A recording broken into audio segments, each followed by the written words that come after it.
welcome to the podcast. My name is Father Bill W. I'm an Episcopal priest here in Austin, Texas, and been in recovery coming up on 50 years. So I've been at this for a fairly long period of time.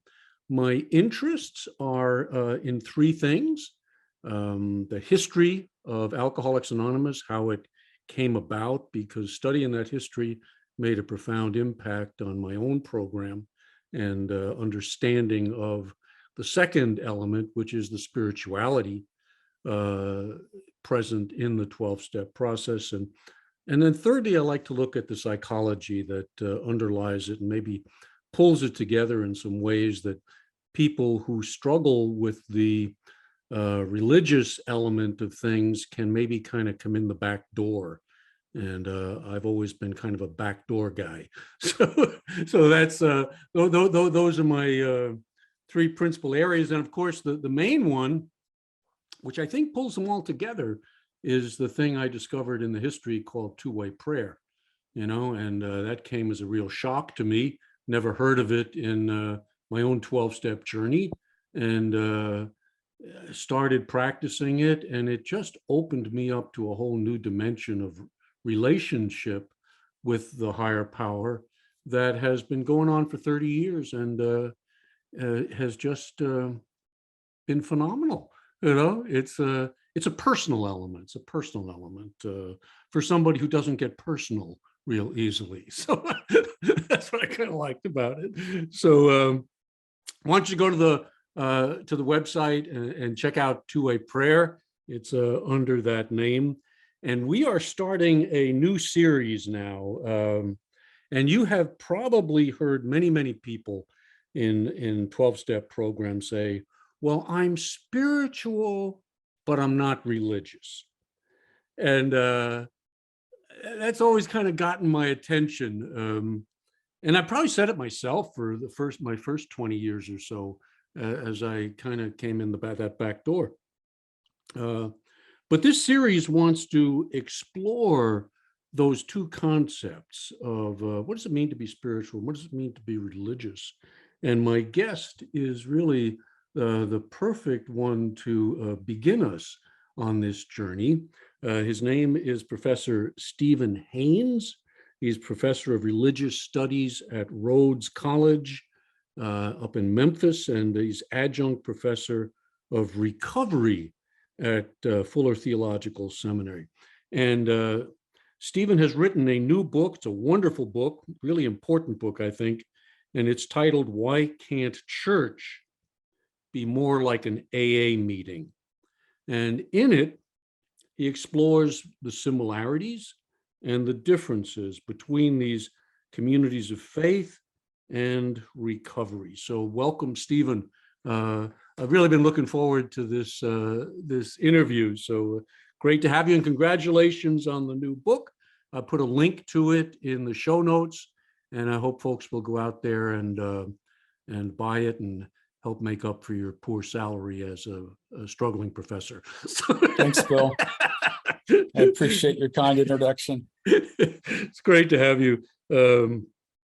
So, Stephen, you've traveled in both of these two worlds, and I think that's what makes you perfect for writing in depth as you do about what each has to offer, how they compare, contrast. And so, why don't you start off by kind of giving us some of your own personal journey through faith, and then your journey into recovery.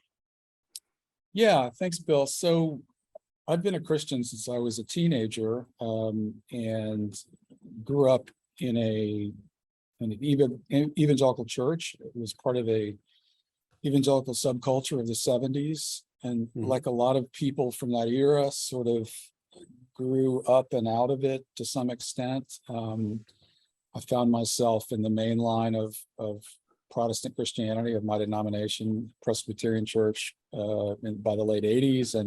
But I've never lost that evangelical sensibility. And part of that is a kind of spiritual hunger for what they used to call in the Oxford group vital religious experience, right? Something that's personal and real and goes beyond the intellect.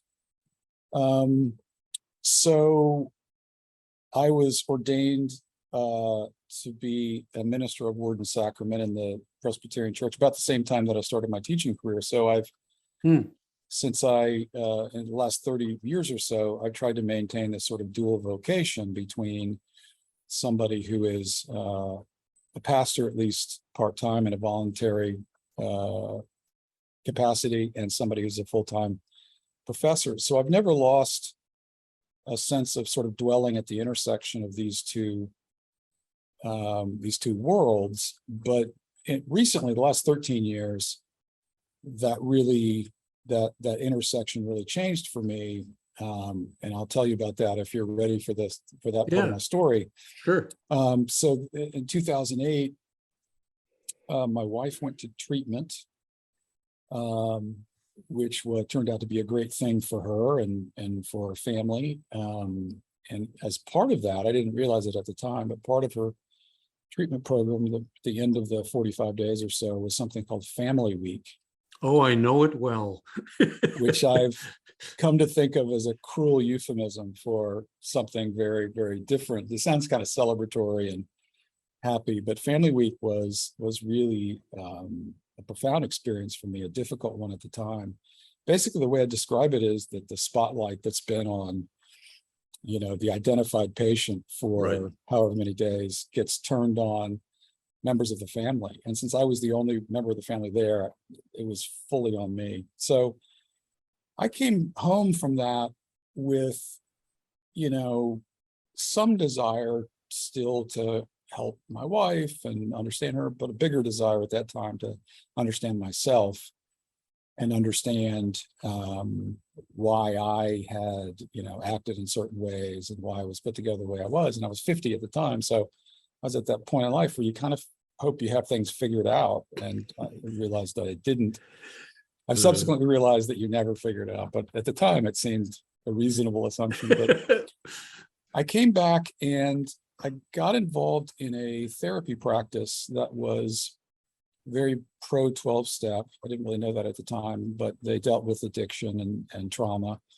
And one of the requirements for being part of this group was to start attending 12-step meetings. So I did so because I was a good soldier and started going. And I went sort of out of necessity at first, and then out of curiosity, and finally out of a sense of identity and sense that I belong there. I'm still going 13 years later. So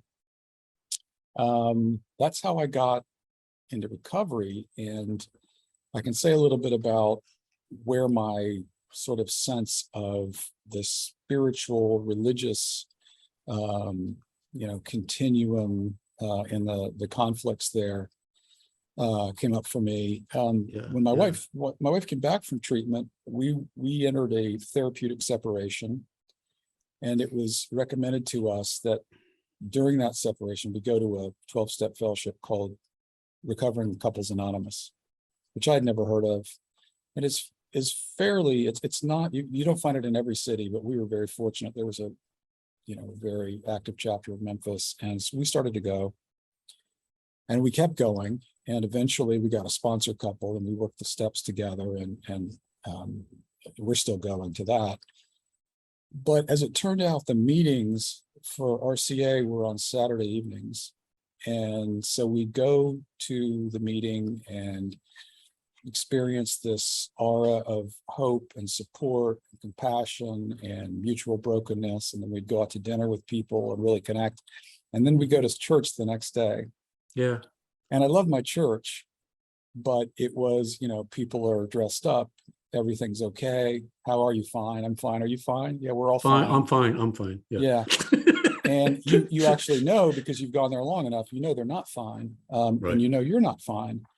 But the contrast between this sort of spiritually rich and transformative community that you've put together or that you've experienced on Saturday nights, follows this sort of choreographed play, theater of everybody's happy and fine. It really struck me, and so I started to become very interested in the sort of connection historically and presently between the church and 12-step spirituality. Right. Yeah. And anybody who's got deep roots in the church is gonna go through that quandary when you come into 12-step, because it's very different. It ought to be the same. It ought to be complementary, but it has some rough edges. I mean, I've Yeah. always said there are two communities that ought to be very closely intertwined. The big books actually says that, go Yeah. see where religious people are right. Yeah. But it It ought to, could also add, go see where religious people are wrong. yeah, it ought to feel familiar. And Yeah. this is the experience that I have with students. So I teach a class at Rhodes on addiction recovery and spirituality, and I teach a class at Fuller on the spirituality of the 12 steps. And in both cases, students are required to go to 12-step meetings. So these are, certainly in the Fuller case, these are students who are very well versed in church. And almost to a person, they say, wow, I had no idea what it was really like, but this is what I thought church would be like. Why isn't this experience more familiar to me? And there's a kind of anger and disappointment and sense of betrayal that comes out of that. Mm-hmm. No, the title is it names it. It names it, and it introduces us to how you can maybe kind of help us go into those two worlds, see where the similarities are, where the differences are. Sam Shoemaker wrote an article, and I saw you quoted it in the book. What the church has to learn from AA, and I always wanted to write the corollary to that. Is there something that AA has to learn from the church? And I believe there is, but it's a difficult learning curve. Yeah. And most people don't go there. They just Yeah. separate them. I'm spiritual. Right. I'm not religious, and off we go. And I think it's a loss.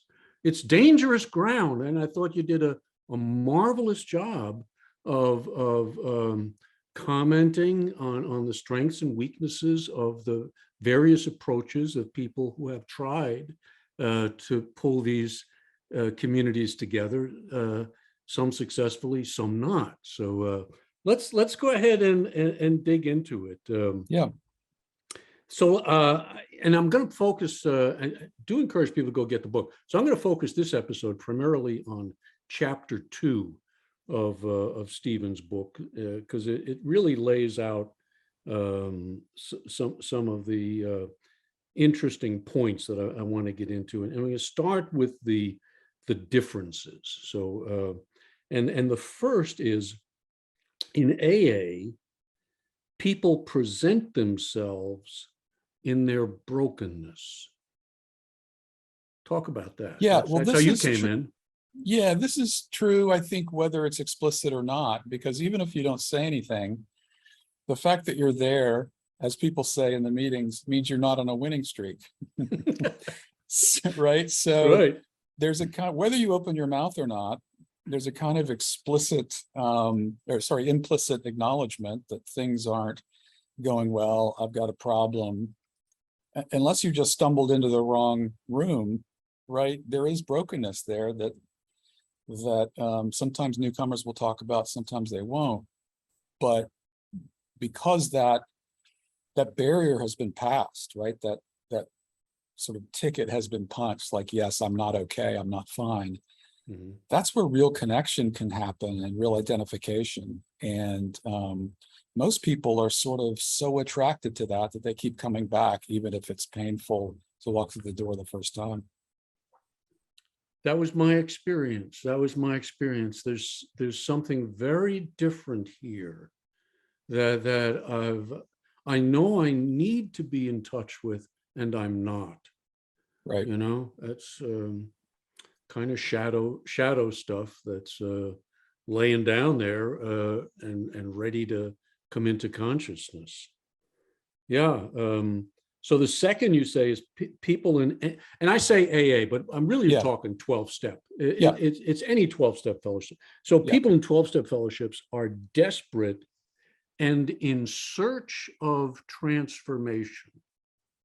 Yeah, I think I might have taken that language from Sam Shoemaker, actually. A couple of the things, these things, yeah, Yeah, they're right out of and his work. and by the way, so what I found when I started doing this research is that Sam Shoemaker had written a rather famous article by that title in the 50s, but that Hmm. people had kept re-asking that question. Christians had been re-asking that question since the 50s, and in a kind of steadily ascending, pitch, so that by the time we get to 2000, people are writing blog posts and articles and stuff all the time with questions with titles like "Why can't the church be more like AA?" or "How the church can be more like an AA meeting?" But this idea of transformation, yeah. So I think Shoemaker makes the point that if you come to church for social reasons, or because the best people are doing it, or because it's a habit, transformation is not going to happen because you're not prepared for it. But if you come in desperate and open, and as people say in the rooms, take the cotton out of your ears, put it in your mouth. If you listen and you're, take what works, leave the rest, then transformation is really possible, and you can feel this happening. And when it does, then you start to wonder why church isn't more transformational for most people, especially if they've been going a long time, because it gets to be rather familiar and sort of And the comforting. ministers oftentimes don't want to shake things up too much. Yeah. Let's So let's not offend anybody, you know? one of the things I say in the book that I kind of hesitated to say, but I'll say again because I think it's true. I think if a church is serious about sort of adopting recovery as its identity, or becoming recovery friendly, one thing that has to happen is the pastor has to be in recovery, or at least has to be familiar enough with 12-step spirituality that they're going to meetings, because that is so crucial to setting the tone, right, about surrender and humility and Right.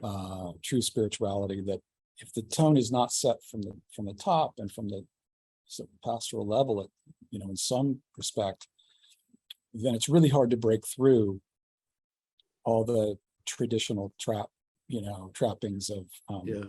And what I it hear means you to be a say Christian. going to meetings, it has to be at the level of one's own involvement. Otherwise, it's theoretical. Yeah. So And I you had an feel that. experience. I feel that. I know a lot of people who just love 12-step. They're in the church, I but had an they've never been to a meeting, won't go to a meeting, Yeah. and so they come at it intellectually. I had an experience with somebody in my church. So my church is, I wouldn't say it's recovery friendly, but we have a lot of people in recovery in the church who have varying degrees of comfort in, making that fact known. And one of them, who was actually on the staff and didn't really want it to be known, was mentioned confidentially to another member of the staff, about it was already a 12-step meeting, and this pastor said, "Oh, I'll work the steps with you." This person who said that has never been in a recovery meeting. So there's this idea that this is just sort of another tool for successful living, that you can just add on to whatever else you've has become your identity in the church. Sure. So yeah. And transformation really goes to the key. When people talk about the 12th step, they almost always focus immediately on going out and helping others. Yeah. Rather than having undergone the psychic change, the transformation, which the steps are designed to bring about. Yeah. So this was a challenge for me. So I was 50 years old. I had a PhD in theology, and I was an ordained minister. And I was asked to, work the steps. My sponsor was a contractor who didn't know much about what I did, nor did he care. Yeah. But he was very honest with me about what would keep me sober. And so we did all the steps. And I found that by step 12, I was having a spiritual awakening, which really surprised me. I thought I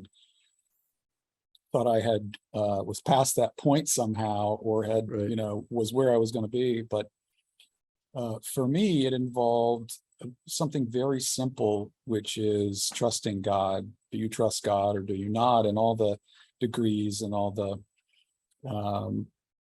references to the tradition and so forth, can't help you there, right? It's not about belief. It's not about questions you can answer. It's about, are you willing to trust a higher power? And that's really a great equalizer. Yeah, and what is my relationship? To me, it's an intimacy issue. Yeah, right. Yeah, and it bypasses the brain, right? It bypasses the rational faculty to a large extent. And that's where I wanted to live with my faith. And hey, it who can blame you? Yeah, and you're in control. Exactly. Yeah. So that was kind of humbling for me, right, to acknowledge, but also very freeing and was spiritually transformative for me. And yeah, and that is the transformation. It's the ego becoming humble, getting itself in right relationship with, and I love this expression, with the beyond that is within. Mm-hmm. The beyond that is within. As long as I think it's beyond, the within's going to try to be in control. But if it's already in there, what I was told, it's right relationship. Boy, mm-hmm. I had some people in early recovery who just stressed that, be in right relationship. Ego has to be in right relationship. You have to have an ego, but it's got to be right sized. Yeah. And I think the book, particularly the first few chapters, chapter 5, that's what it's really geared towards, is getting that relationship right. Third point, 12-step fellowships have an atmosphere of immediate acceptance and belonging. Yeah, this is another thing that my students notice, whether mm-hmm. it's an in-person meeting, a Zoom meeting, a phone meeting, they pick up on this idea that there's no judgment. Right. There's no sort of assumptions about how respectable you are or how deserving, but there's this sense of wherever you are, whoever you are, whatever your problem is, we're going to envelop you in care, and we're going to treat you as one of us, whether you identify as a newcomer or not. And this is really powerful. So I've had more than one student who they get through this assignment and they tell me after the class is over, you know what, I'm still going to Al-Anon meetings, or I've joined ACA, or mm-hmm. I can't stop going to these meetings because they've, at first it was just a curiosity, but they've become, really personal to me. There's something about them that brings me in. I took a psychiatrist. I was running a treatment center out in Arizona years ago, and I took the attending psychiatrist to a meeting. She'd never been to one, and she left in tears. Yeah, in tears. I mean, it touched her that years and years of study, internships didn't come close to, and you could sense it. Yeah. That sounds analogous to the experience I had for my first few meetings. Once I sort of loosened up and let go of the protective stuff mm-hmm. that told me I wasn't supposed to be there. Right. Yeah. You meet the ego. Mm-hmm. Jung says anytime the ego comes in contact with the great reality, it experiences it as a defeat. Yeah. And I think that's what he's talking about here. Interesting. Yeah. That the ego, which was playing God in my inner life, has now met God. Yeah. And oh, it's you. It's not me. And man, that's everything. That's everything. If that relationship is right, if it's in place, it makes all the difference. And to me, step 10 is always about watching that, because what Jung says, it's impossible not to inflate.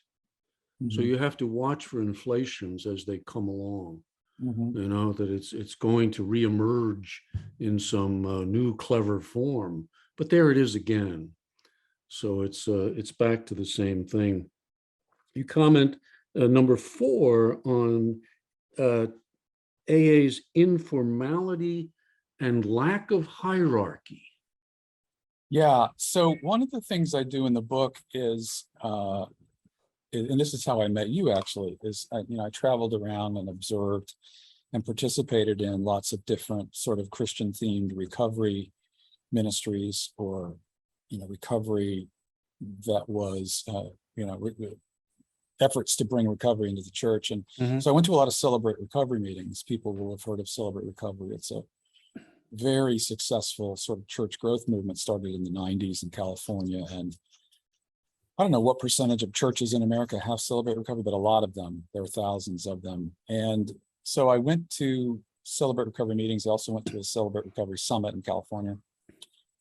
And over time, I realized that there were several sort of dimensions of Celebrate Recovery that were incompatible with the 12-step ethos, even though Celebrate Recovery gets credit for making an effort, to adapt recovery. But one of them was the hierarchy part, where you've got a national leader, you've got regional leaders, you've got state leaders, local leaders, and they're all very clearly identified. They wear T-shirts that tell you what their rank is, as it were.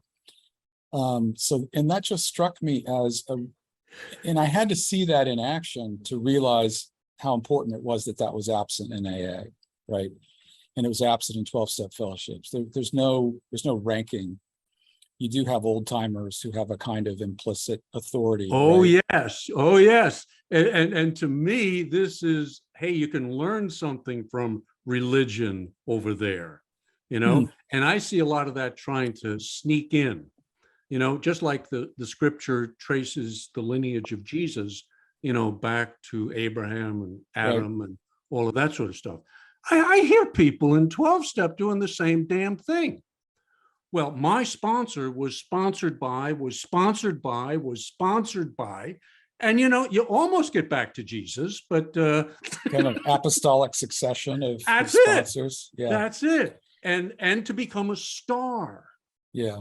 To become a star in your 12 steps. So, I think the 12-step fellowships have really got to study what happens in religion, how the transformational element gets lost, because I think we're starting to repeat some of those same errors. Yeah, that's really interesting. Fortunately, that has not been my experience in the fellowships I've been involved in. It's been much more democratizing. So one of the things that fascinates me is that my friends in recovery are so unlike me. Most of the people I hang out with as an academic are other academics, and it's a pretty rarefied environment. My friends are people who are real estate agents and contractors and machinists, and when we get together for lunch, assuming we can find a common topic of conversation, there's a great sort of leveling there, right? This absolutely. Equality, what one scholar calls, this sort of alcoholic equalitarianism, right? We're all in this, we're all at the same level. And it really is refreshing for me, because all that rank and, letters after the name and stuff like that is absent. But I think you're right, that can creep in, and it's unfortunate that it does. Wilson should not be remembered for the 12 steps as he is. Because those really came out of the Oxford group. 10 out of 12 came directly from Shoemaker, he said, but the traditions, how you keep this organization from screwing up, is where his main gift, I think, came. Yeah, this was another thing about Celebrate Recovery I noticed when I went to the summit out at Saddleback Church, just the relentless marketing, self-marketing, and merchandising. That's right. And I looked at the traditions after that experience, and there's some line like that says, we were irrepressible promoters. That's right. And the reason that we had to adopt this tradition, that we won't, that it's attraction, not promotion, is precisely because this is our nature. And I think if Celebrate Recovery would really study the traditions, they could get closer to AA ethos. I will say this though, and this I have to acknowledge about Celebrate Recovery. They've created a paradigm shift within Christianity, because In a Celebrate Recovery meeting, you introduce yourself, you lead with your brokenness, whatever that is, even if you kind of, you know, you allude to it very generally. So I'm a believer in Jesus Christ who struggles with alcohol or whatever, even if that's not, I'm an alcoholic, it's very different than I'm fine. And so it creates a kind of expectation of humility and sort of brokenness that I think can be transformative in a church, even if it doesn't imply the whole ethos of AA. That's right. That's right. The next section, I'm not sure exactly how to group it, but it's composition, leadership, Yeah. goals, etc. How would you? What's the category here that you're coming at? Well, by the way, I want to say that I borrowed that in that section on the differences between church culture and recovery culture. I borrowed from Dale Ryan, who started the recovery studies program at Fuller, is now retired, but was also one of the leaders of the National Association of Christian Recovery. And so I found his analysis of the culture is very interesting. And he analyzes three: it's church culture, recovery culture, therapeutic culture.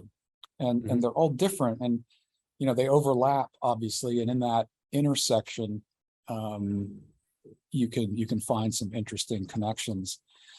But, you know, composition is, you know, you have a church group and people come if they're available on Wednesday night. And there's no, unless you advertise that this is for recovering people or addicts or families of addicts, there's not going to be a kind of singleness of purpose that the AA is known for. Typically, you're going to find a lot of crosstalk in church groups. I have a men's group at my church. It's been going on for years. And probably the biggest challenge in the early years was trying to get them to stop fixing each other and stop giving advice and cross-talking, because I had learned in my 12-step experience just how deadly that is to the spirit. So that's a big one people want to fix. And there's the tendency to want to expand it. You know, I mean, I came in the program a long time ago. Alcoholics, yes. Drug addicts, no, no. And go start your own. I understand that. I mean, I understand the importance of identification. And if I can't identify with people, I'm not gonna be able to plug in. Well, RCA is interesting because people, the members of RCA are generally members of other 12-step fellowships, but it could be any 12-step fellowship. Right. What they have in common at RCA is a sense of powerlessness around their own relationship and, you know, trying to recover that. But, you know, Celebrate Recovery, again, is a good example. I think their motto is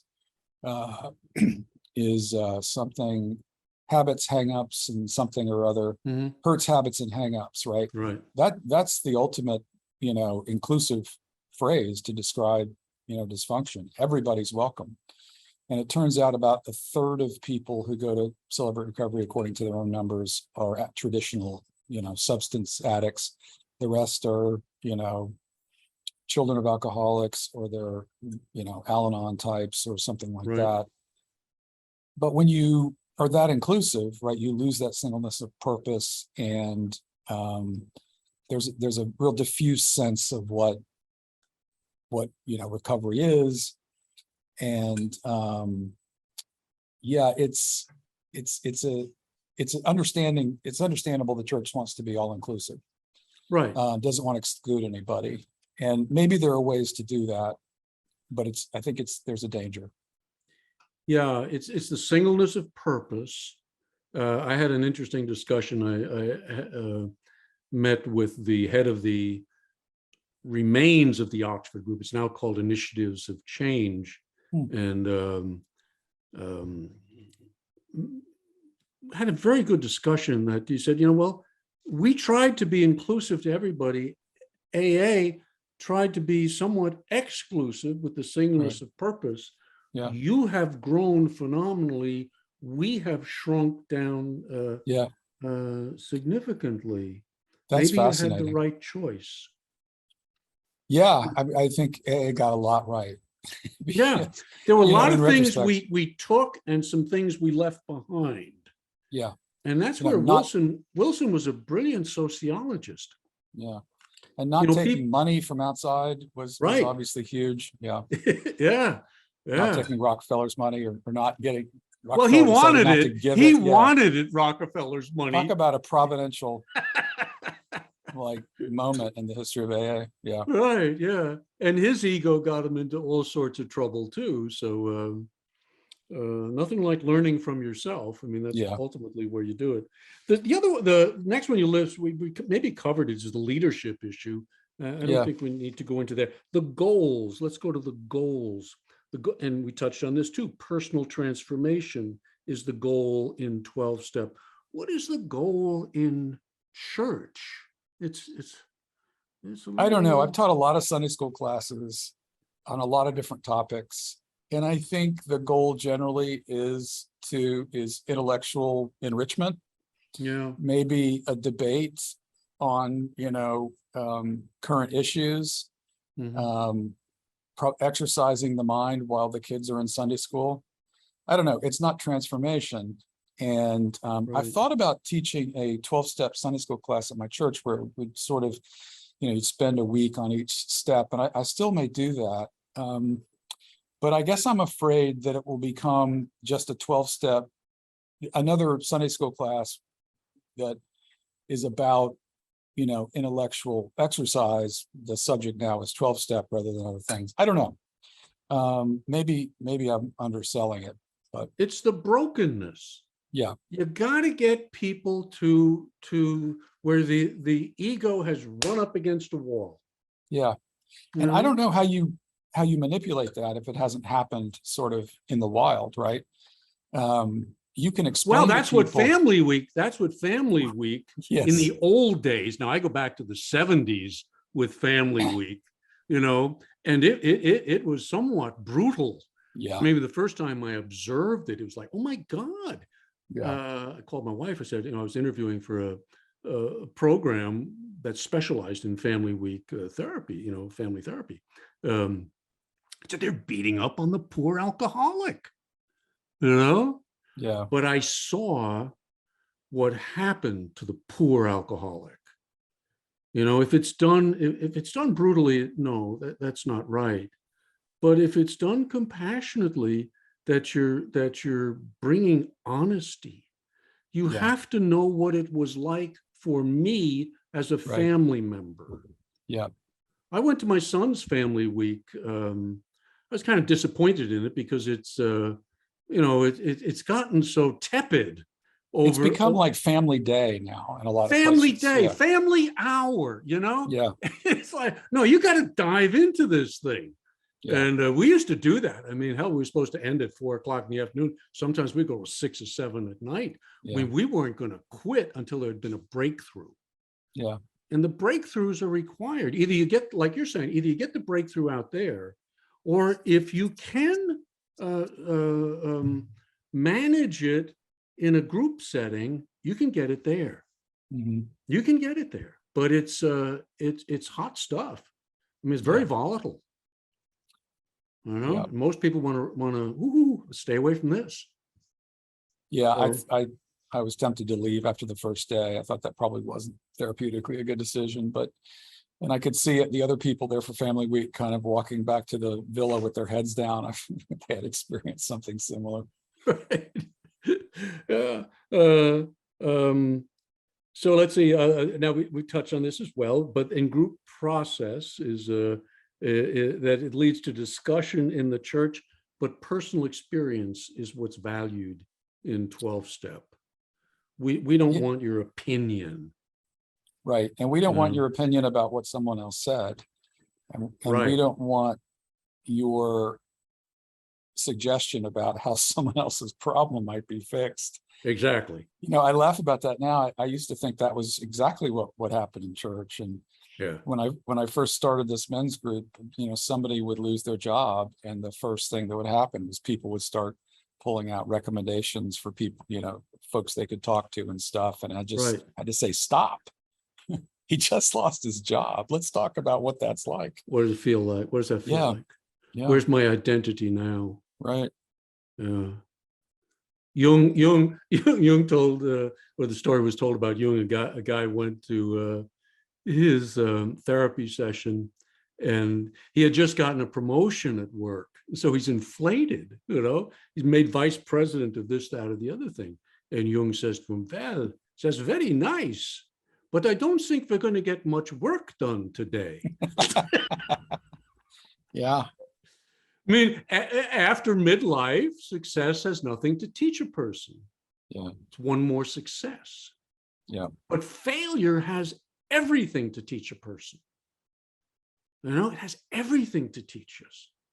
And that's when I'm open to transformation, to change. It's only when the ego has experienced the defeat that change is likely to happen. Work with people who are, afraid of economic insecurity, and I push them. Hey, Joe, you're amongst the top 3% in the United States economically. You told me that. And he comes back and said, "Actually, Bill, I lied. I'm among the top 1%." So it doesn't matter the amount. It matters the impact that it's having inside. You talk about universal, inclusive, non-dogmatic. You're getting at the spirituality element here. That's what you're going to find in 12-step, that it's very broad. The spirituality that's presented is very broad, while in the church, it tends to be, we're going to hone in on a few things here. You must believe this, you must believe that. Yeah. Well, maybe we can get into this in a later podcast, Bill, but I've been struck recently by some research about, spiritual versus religious. And there's a lot of evidence that it's not a clean dichotomy. There was this year, a Fetzer Institute survey came out, and basically the majority of people are both spiritual and religious to some extent. Right. So 60 or 70%, they may be very spiritual, a little religious, but anyway, they qualify as both. So this idea of two discrete categories is not accurate. And there's also some work done in sociology of religion by Nancy Ammerman and others that talk about lived religion and how, again, spirituality and religion are all often intertwined. And I think maybe the church is behind in this, because people who are, they have a spiritual life, but they feel like they can't necessarily reveal it in church because it's not appropriate. So they're part of an AA group, or they're part of a Lectio group, or they're part of a, centering prayer group, but it doesn't find a place in the life of the church. I think the church has to do a lot better job of showing where spirituality and religion intersect. And maybe religion isn't the right word. Maybe churchiness is a better way to describe. Well, it's ritual. Issues. Is it not ritual and ceremony? Yeah. That is needed, and tradition that go way back. And when I go into a church, I have an experience of that. If there's enough aliveness there. Now, I've been in some churches in Holland, for example. I mean, just so dead. Yeah. I mean, there was not a spark. There wasn't a spark. Right. Whereas I go to a sweat lodge, and man, there's fire. Yeah. Literally and figuratively. Literally and figuratively. And that's what I'm looking for. Yeah. And I long for is that. And I think the church has that, if it will recognize it and and open it up more to people. It has to be more inclusive. Very quickly, I'm going to finish up, and then let's see, we're kind of getting tight on time, but these attitudes you comment on: respectability, intellectual sophistication. These are some of the dangers of the church that they need to look at. That it's some of the things that keep church people from thinking that 12-step spirituality has anything to offer them, right?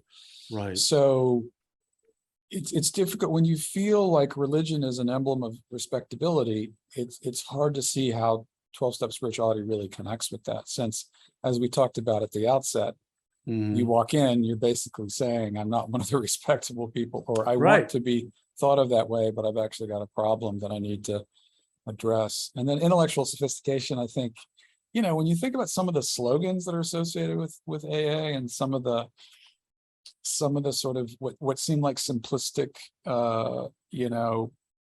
solutions to complex problems, it just seems ridiculous. And there's this you see this among researchers and therapists. There's this kind of both fascination and frustration that AA works, because like it shouldn't work, because why would it work when there's so many other options, and that we can explain better. So there's a simplicity about it that's maybe belies its effectiveness.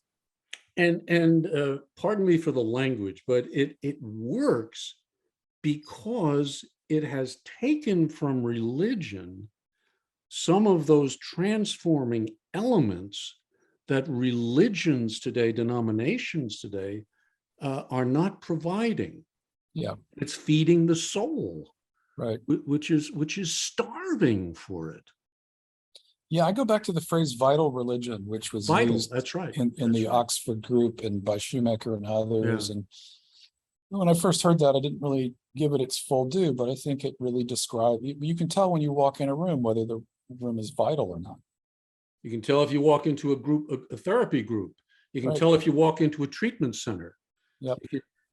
Institutions have to go through recovery every bit as much as do individuals. That was one of the great lessons that I learned a long time ago from a very wise man, that just as an individual has to undergo transformation, so do institutions. And just like an individual can lose his or her vitality, his or her connection to the source, so too can institutions. And they're dying. And in AA, theoretically at least, the rationality is, well, let them die. If they're no longer connecting people to the source, let them go away. So that's, it's really, really important. And Wilson said something that I thought was, I haven't found the quote again, I came upon it years ago, but he said one of the great dangers is that AA will become a religion. Yeah. And I think he's absolutely right. Absolutely right. Someone sent me years ago a 12-step rosary. Thought it was very sweet. Yeah. But man, look out. We're heading for trouble. Well, listen, I'm going to wrap this up because we've got a lot to get to. A couple more episodes you've graciously consented to doing with us. In the next episode, I would like to kind of get to what was this vitality that Oxford group got in touch with, and where that came from. And I want to really dig into that. Good, yeah. If we can't maybe help people in 12-step see some of the original stuff, just like people in the church. It's the same thing, Jesus was, always getting in trouble for hanging around with the wrong people. So there we go. Listen, Stephen, this has been terrific. I was so looking forward to this, and I'm not disappointed. And I hope our listeners have benefited from it. I know they have. Yeah, so, me too. Thank you for the research that you did on this. It's a fascinating book, and we're going to dig into it a little bit more deeply in a couple of the episodes ahead. Okay, So Good. thank you for being with us. And I want to thank all of you guys out there for taking the time to listen. And if we offended any of you, good. See what that was about. See you next time. Thanks for listening. God bless. And do keep coming back.